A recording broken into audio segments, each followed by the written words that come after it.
ఏం కూర ఈరోజు? చేపల కూర.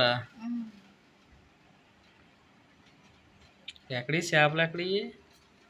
ఇందాక చేపలం వచ్చింది. చేపలం వస్తే అడిగింది చేపలు తీసుకోమని. నేనేమో వద్దన్నాను. ఈ అబ్బాయి ఏమో చేపలు తీసుకోమని మానం చేశాడు. వద్దులమ్మా అన్నా కానీ తీసుకోమ్మా అని ఏడ్చాడు. ఇంకొక 50 రూపాయలు పెట్టి చేపలు తీసుకుంది.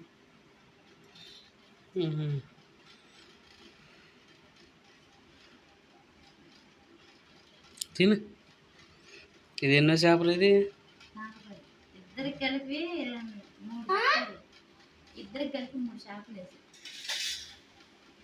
ఇది 4 చేప. అంటే మనిషికి 2 వచ్చినాయి. ఎందుకంటే చేప వచ్చి 4 చేపలే వేసింది 50 రూపాయలు.